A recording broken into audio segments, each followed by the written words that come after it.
Wala ang pakikipagtulungan ng publiko. Yan ang unang balita mula rito sa lungsod ng Maynila. Balik sa iyo, Igan. Maraming salamat, Dante Perelio, nagulat live mula sa Maynila. Pulong ni na Pangulong Noynoy Aquino at MILF Chairman Alhaj Murad sa Japan itong Huwebes, kinatuwa po ng Muslim at Catholic community sa bansa. Napapanahon na raw matuldukan ang ilang dekada ng hidwaan sa Mindanao.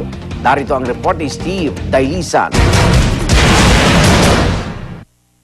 Matapos magpulong sina Pangulong Aquino at MILF Chairman Alhaj Murad, mas malinaw na raw ngayon ang daan tungo sa kapayapaan sa Mindanao ayon sa isang Grand Imam. Ang hangad ng Muslim Mindanao, lalong-lalo na yung mga kapatiran nating mga MILF, na magkaroon ng kapayapaan.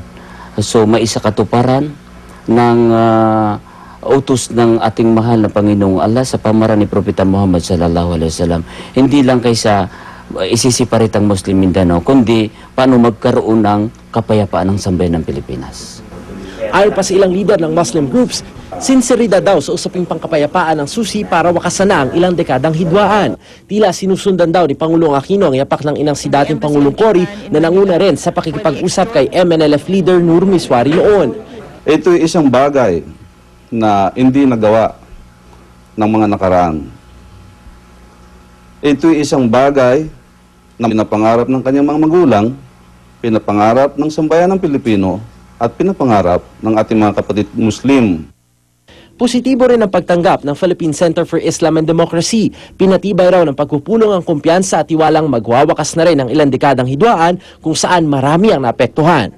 Surpresa namang itinuturing ni Cotabato City Archbishop Orlando Quevedo ang pulong ng dalawang lider at magandang sinyalis daw ito para mapabilis ang usaping pangkapayapaan. When the final agreement comes out, I hope that it will be a win-win solution.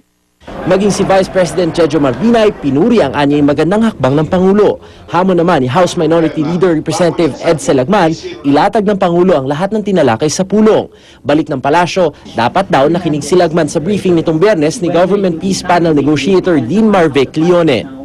Para sa unang balita, Steve Dailisan reporting. Ang issue ukol sa pagpulong ni Pangulo Aquino kay MILF Chairman Alhaj Murad, bubusisiin natin yan sa talakayan with Igan mamaya.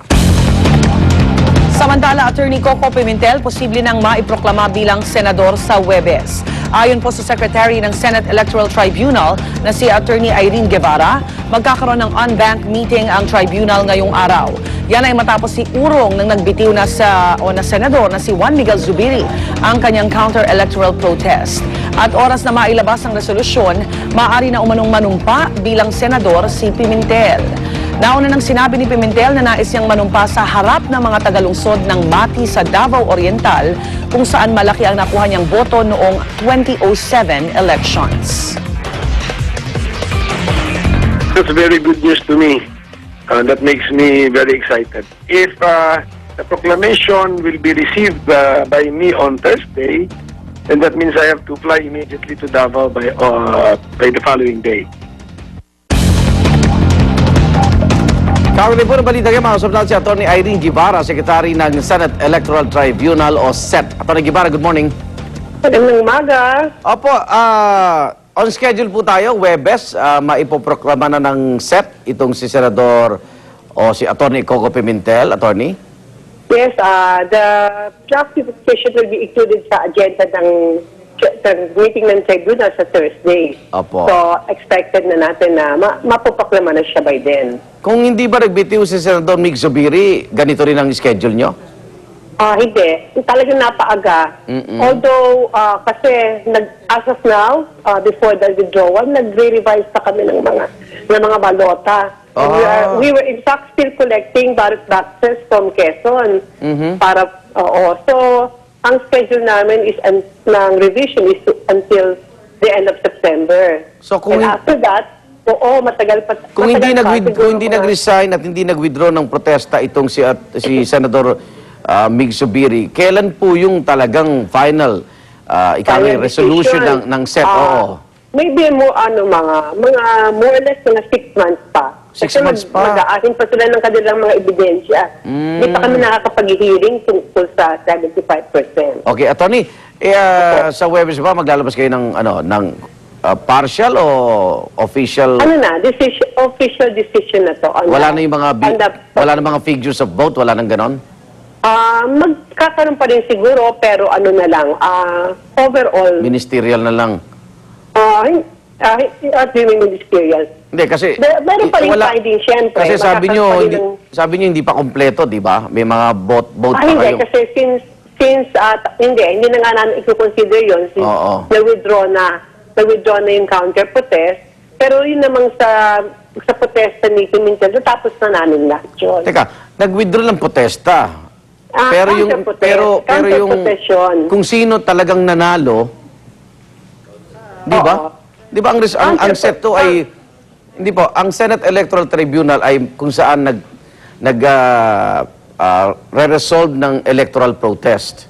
Correct. Tapos kayo- you must understand, siguro Oo. na-explain ko, di ba, kasi si Pimentel ay nag-ahin ng protest. Oo. Si Subiri naman yung counter-protest. Oo nga po. Natapos namin yung protesta ni Pimentel, yung revision, appreciation, yung kanilang pag-aahin ng kanilang mga ebidensya tungkol sa areang yun, Opo. na protesta ni Pimentel noong 2008 pa. Kaya nga po. Pero hindi naman makakapag-release ang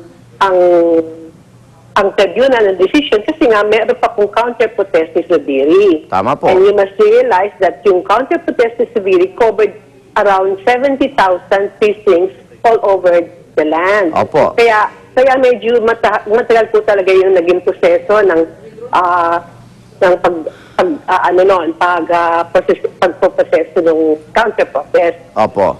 And we finish, yung sa counter-protest naman, natapos din namin yung 25% pilot areas. In June, in Ilang June this year, Ma'am, ilang porsyento na po yung na-review nyo na na Certificate of Canvas by OERs? mga balota, mga balota yun. Ilang Oo. porsyento na po yung nabilang nyo? as of nung time na ini-withdraw, nakakatapos na kami ng 50% of the 75%. Ano po, 60? Ng non-pilot areas. 60%. Mga ganon. Ano po? 50, Kaya 60? ang ano nga namin is about another 6 months pa bago Okay. namin matapos lahat. At yung figure nyo dun sa recount ba? Ang term dun, recount, attorney? Ang technical term is revision. O, revision. Although ang ginagawa talaga is recount and Sino ang labang dun sa revision nyo dun sa 50 or 60% ng revision? siguro hindi na lang yun, kasi withdraw na yung it really doesn't matter kasi withdraw na yung counter-protest. Hindi kasi yung protesta Oo. ang withdraw. Pero hindi Yung nyo pa rin po counter-protest hindi nyo ang pa rin po withdraw. na-resolve kung sino po talaga nanalo, di ba? Well, because of the withdrawal of Mig Subiri, dahil si Coco Pimentel naman talagang Oo. medyo malaki rin ang na-recover sa kanyang Boto. protest, siya po talaga yung maitupoklamang nanalo. Mhm. Kung hindi nag-resign, di ba? Kasi nag-resign. Oo, nag-resign. Dahil parang white flag na yung proclamation. Ang naging ano lang po doon sa pag-resignate, siguro po, hindi ko lang, kasi doon sa 60% na, or na natapos na, maaari po na rin naman masabi na si Pimentel din po yung nanalo. Doon sa, bakit? Kasi parang, 200,000 votes. yes, opo, Oo. about 2,000 votes. So kahit 200,000 kahit i-revision nyo po yung 40%, hindi na aabot sa 200,000 yung... Mukhang mathematically, kasi nga po may projection na rin naman kami nagdinawa. Okay. Mathematically, mukhang hindi na po mahahabol ulit Okay. ni Subiri. Ma'am, may mga ano ba kayo napansin dyan sa set na anong problema ba't napakabagal? Pwede mo pabilisin yung proseso o talagang yun na yung nakikita nating sistema? Kami po talagang, para sa amin po, mabilis po yung aming ginagawa sapagkat sa dami po talaga ng... Mabilis. Ang ginawa po namin para mapabilis, nag-constitute po kami ng 80 division teams in a day. So in a day, kung nakaka 4 to 5 ballot boxes sila, imagine kung ilang... Samantalo nung sa kaso po nga ni Pimentel, we only had to constitute 25 division teams. Okay. So talagang bilalakihan din po namin, binibilisan, ginagawa po kami ng lahat ng paraan para bumilis po. Kasi alam po naman namin na hindi lamang dun sa nagprotesta, kundi din sa pinipesta kasi always may cloud of doubt dun sa kanyang title to the office, di po ba? So, Okay. for both parties po talaga, Opo. talagang we are trying to do them justice by being fast about our work. Okay. Attorney, maraming salamat sa tuloy na sa Webes, ha? Salamat po. Opo, sige po. Attorney Thank you po. Irene, ay salamat. Attorney Irene Guevara po, Secretary ng Senate Electoral Tribunal. Toti Boy Peñalosa Jr. wagi kontra sa kalaban niyang Thai boxer. Yata alam ng mga tao.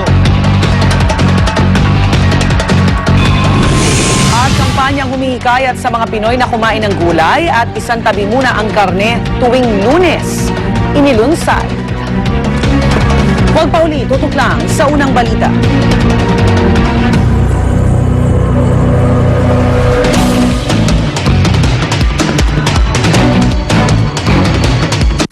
Noong nakaraang July 9, 2011 ay nagdaos ang Pinoy MD ng Project Kalusugan Health Fair at isa sa